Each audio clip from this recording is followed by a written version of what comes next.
Dans cette vidéo, on va voir comment lancer proprement sa campagne de shopping. Donc si aujourd'hui tu es un peu perdu sur ce sujet et que tu ne sais pas comment paramétrer ta campagne de shopping, cette vidéo est pour toi. On va démystifier un petit peu le mystère qui entoure les campagnes de shopping pour que tu puisses lancer proprement ta campagne. Donc si tu es nouveau sur la chaîne, moi c'est Adrien, j'aide des boutiques e-commerce à développer leur activité grâce à Google Ads. J'ai généré 6 millions de chiffre d'affaires pour mes clients en e-commerce, notamment grâce aux campagnes shopping. Donc j'ai trouvé 3 bonnes raisons de lancer des campagnes shopping. La première, c'est que ça offre la meilleure visibilité sur Google, forcément parce que les gens voient directement l'image et le prix de ton produit. La deuxième raison, c'est que le trafic est plus qualifié et que le taux de conversion est plus élevé. Pourquoi? Parce que les personnes qui cliquent sur ta pub portent plus d'intérêt à ton produit parce qu'ils ont déjà vu l'offre, ils savent sur quoi ils cliquent, ils savent à quoi s'attendre sur ta page produit. Et de deux, ça filtre les curieux et le taux de conversion est forcément beaucoup plus élevé. La troisième raison, c'est que si tu n'as pas de résultat avec tes campagnes de performance max, ça vaut quand même le coup de lancer des campagnes shopping. Des fois, ça dépend des comptes. Il y a des campagnes performance max qui vont être plus performantes que des campagnes shopping et vice versa. Donc, il faut vraiment tester les deux. Donc, si tu n'as pas encore testé les campagnes shopping, suis cette vidéo et je t'invite ensuite à lancer ta campagne. Donc, on se retrouve sur un compte test que j'ai mis en place pour la vidéo. On va commencer directement ici. On va cliquer sur nouvelle campagne. On va mettre objectif vente.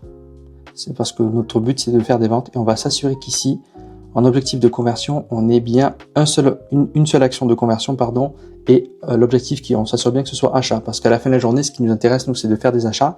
C'est pas des page views, c'est pas des ajouts au panier. On veut que l'algorithme optimise toutes ses performances sur les achats.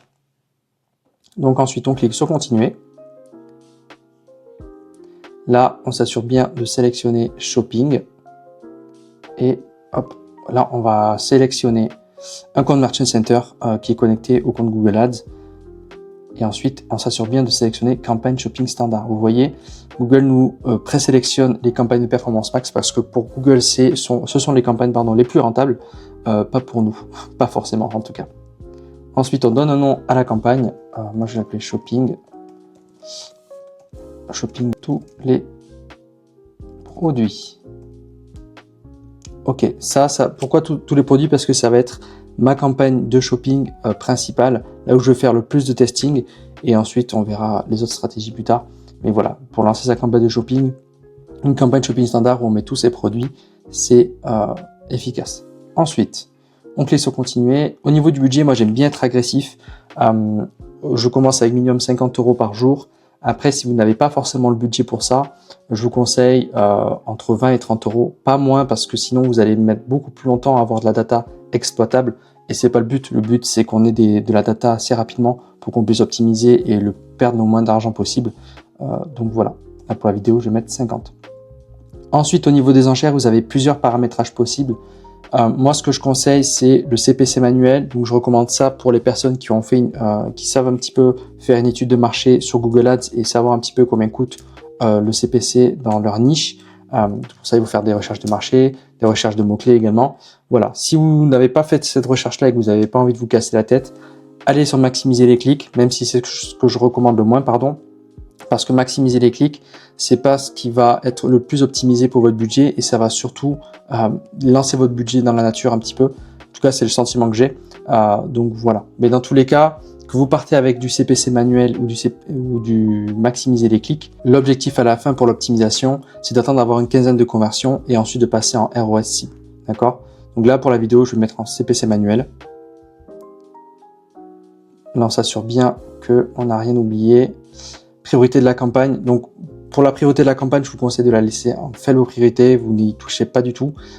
C'est utile quand on a plusieurs campagnes qui utilisent les mêmes produits et qu'on veut forcément qu'une campagne passe en priorité par rapport aux autres. Voilà, c'est un petit peu avancé au niveau du technique.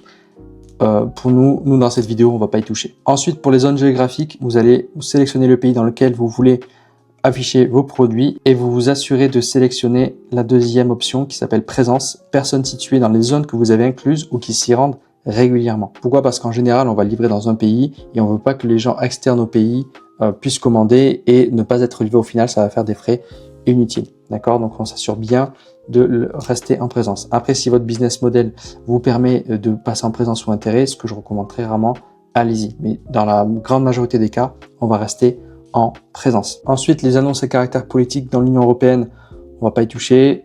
Nous, c'est non, on fait de l'e-commerce classique. On va pas toucher à ça. On s'assure bien qu'il n'y ait pas d'autres paramètres qui ont été rajoutés, qui pourraient être nécessaires. Non. Ensuite, groupe d'annonces. Donc là, on va appeler tous les produits. Ensuite, au niveau des enchères. Donc là, ça va vraiment dépendre de votre marché et de la recherche que vous avez effectuée au préalable. Pour la vidéo, je vais mettre 1 €. C'est assez générique et classique. Comme ça, on avance assez rapidement. Donc là, on voit que les groupes de produits, c'est tout paramétré. On clique sur suivant. Donc là, on vérifie bien les paramètres de la campagne. On vérifie bien que tout est bon et qu'il n'y a pas d'erreur. Et une fois que c'est bon, on peut cliquer sur publier la campagne. Ok, donc pour la vidéo, j'ai mis en veille la campagne. Vu que c'est un compte test, on va pas lancer de campagne comme ça. Mais je vais vous montrer la structure idéale pour l'e-commerce avec des campagnes shopping. On va voir ça de suite. Donc on va cliquer dans groupe d'annonces. Là, on va aller dans groupe d'annonces ici. Et on voit qu'on a le groupe d'annonces qu'on a créé juste avant qui s'appelle tous les produits. Maintenant, si vous avez plusieurs catégories de produits, donc vous vendez des oreillers et vous vendez par exemple des gadgets. On va prendre que 2 catégories de produits pour faire très simple, mais ça peut s'appliquer à autant de catégories de produits que vous avez. Donc si on a plusieurs catégories de produits, le mieux à faire, c'est de copier ça. On vient ici dans modifier, on clique sur copier. Ensuite, on désélectionne et on fait coller.